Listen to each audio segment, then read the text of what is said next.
बात विद्यार्थी मित्रों, आज हम पारसमणि ये पाठ फिर से पढ़ने जा रहे हैं। रविन्द्रनाथ टैगोर की एक प्रसिद्ध रचना है। एक मनुष्य को रात में सपने में भगवान दिखाई दिए। उन्होंने उससे कहा, जाओ अमुक जगह पर एक साधु रहता है, उससे मिलो, उसके पास हीरा है, उसे ले लो। उस मनुष्य को लगा कि भगवान की बात सही हो सकती है, सो अगले दिन वह सवेरे उठकर उनके बताए स्थान पर पहुंचा। सहयोग से साधु मिल गए। उस मनुष्य ने उन्हें सपने में भगवान के दर्शन देने और उनसे मिलकर हीरा लेने की बात बताई। साधु ने कहा, हाँ ठीक है, जाओ, वहाँ नदी के किनारे पेड़ के नीचे हीरा पड़ा है, उसे ले लो। वह व्यक्ति वहाँ गया। उसके आश्चर्य की सीमा न रही जब उसने देखा कि पेड़ के नीचे सचमुच बड़ा कीमती हीरा पड़ा है। उसने हीरे को उठा लिया। खुशी से उसका दिल नाचने लगा। अचानक उसके मन में एक विचार पैदा हुआ, साधु ने इसे यो ही क्यों डाल रखा है? जरूर उसके पास इस हीरे से भी मूल्यवान कोई वस्तु है, जिसकी तुलना में इस हीरे का कोई मोल नहीं। मुझे वही वस्तु प्राप्त करनी चाहिए जो हीरे से भी मूल्यवान हो। इतना सोचकर उसने हीरे को नदी में फेंक दिया और साधु के पास चला गया। रविन्द्रनाथ टैगोर की इस रचना में बहुत बड़ी सच्चाई छिपी है। किसी के पास धन से भी कीमती कोई दूसरी वस्तु होती है तो उसे धन फीका लगता है। किसी विद्वान ने ठीक ही लिखा है, जिसके पास केवल धन है, उससे बढ़कर गरीब और कोई नहीं है। ऊंचे दर्जे के एक आदमी ने कितनी बढ़िया बात कही है, मुझसे धनी कोई नहीं है, क्योंकि मैं भगवान के अतिरिक्त किसी का दास नहीं हूँ। यह जानते हुए भी मनुष्य के आगे धन दौलत की कोई कीमत नहीं है। आज सभी समाजों में, सभी देशों में पैसे का बोलबाला है। अमेरिका के पास अपार धन है, पर वह और धन चाहता है। इसका नतीजा यह है कि अमेरिका के बहुत से लोग रोज रात को नींद की दवा लेकर सोते हैं। उनके जीवन में सहजता नहीं है।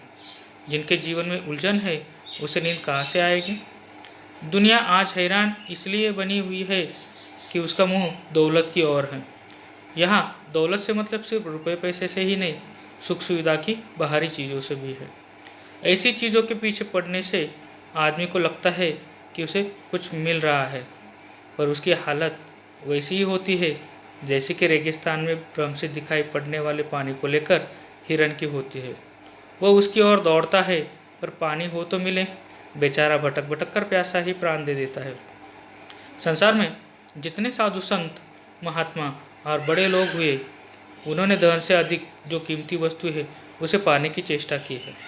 उन्होंने अपनी आत्मा को ऊंचा उठाया है, अपनी बुराई को दूर करने का प्रयत्न किया है और अपने सामने सदा ऊंचा उद्देश्य रखा है। सोचने की बात है कि धन दौलत में ही सब कुछ होता तो भगवान बुद्ध क्यों घर बार छोड़ते और क्यों भगवान महावीर राजपाट का त्याग करते। यह तो 2500 वर्ष पहले की बात है।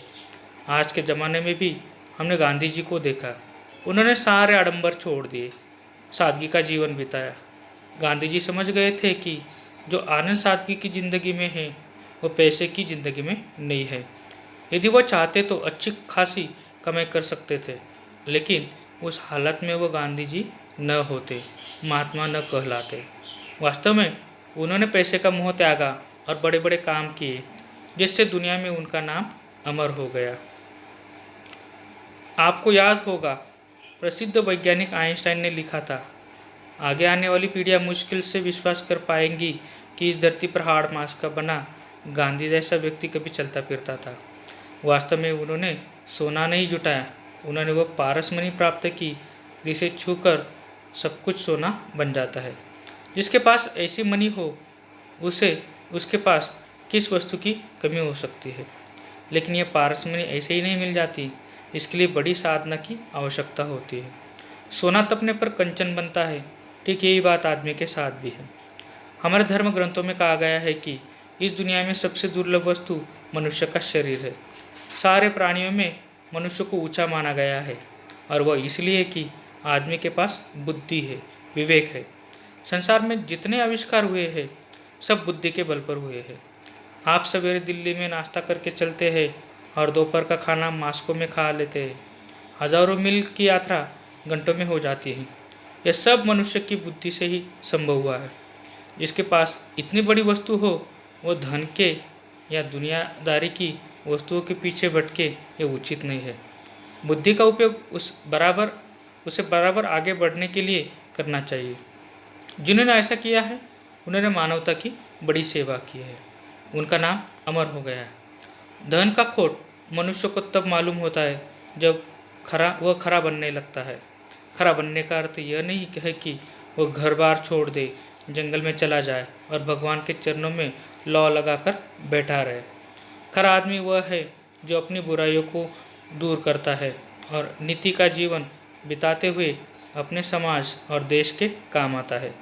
ऐसा मनुष्य सबसे प्रेम करता है और सबके सुख दुख में काम आता है। ध्यान रहे, जो मानव जाति की सेवा करता है उससे बड़ा धनी और कोई नहीं हो सकता। अबू बिन आदम की कहानी शायद तुमने सुनी होगी। एक दिन रात को वह अपने कमरे में सो रहा था। अचानक उसकी आंखें खुली। उसने देखा कि उसके सामने एक देवदूत बैठा कुछ लिख रहा है। आदम ने पूछा, आप क्या लिख रहे हैं? उसने जवाब दिया, मैं उन लोगों के नाम लिख रहा हूँ जो भगवान को प्यारे हैं। आदम थोड़ी देर चुप रहा, फिर बोला, भैया मेरा नाम उन लोगों में लिख लेना जो मानव की सेवा करते हैं। देवदूत चला गया और अगले दिन जब वह लौटा तो उसके हाथ में उन लोगों की सूची थी जिन्हें भगवान का आशीर्वाद मिला था। अबू बिन आदम का नाम सूची में सबसे ऊपर था। स्पष्ट है कि जो दूसरों की सेवा करता है वह भगवान की सेवा करता है। सेवा करने का अपना आनंद होता है। एक बार सेवा करने की आदत पड़ जाती है तो फिर छूटती नहीं। जो बिना किसी स्वार्थ के दूसरों की सेवा करता है उसका मुकाबला कोई नहीं कर सकता। सूरज बिना बदले की इच्छा रखे सबको धूप और रोशनी देता है। चांद ठंडक पहुंचाता है। धरती अन्न देती है। पानी जीवन देता है। हवा प्राण देती है। इनकी बराबरी कौन कर सकता है? गांधी जी ने तो सेवा धर्म को अहिंसा और सत्य की बुनियाद मानी। उन्होंने कहा, सेवा धर्म का पालन किए बिना मैं अहिंसा धर्म का पालन नहीं कर सकता और अहिंसा धर्म का पालन किए बिना मैं सत्य की खोज नहीं कर सकता। सेवा की बड़ी महिमा है। धन से तुम लोगों को अपनी ओर खींच सकते हो, लेकिन सारी दुनिया को तो सेवक ही जीत सकता है। इस पाठ के लेखक है यशपाल जैन। तो उन्होंने इस पाठ के माध्यम से हमें धन दौलत से भी जो बड़ी चीज़ है, महानता बनाने वाली, उस चीज़ को अपनाना चाहिए। वो चीज़ है मानव धर्म की सेवा करना और अपने अंदर की बुराइयों को दूर करना और अच्छे रास्ते पर चलना। यही इस पाठ के माध्यम से उन्होंने सिखाया है। मैं उम्मीद करूँगा कि आपको ये पाठ समझ में आया होगा। धन्यवाद।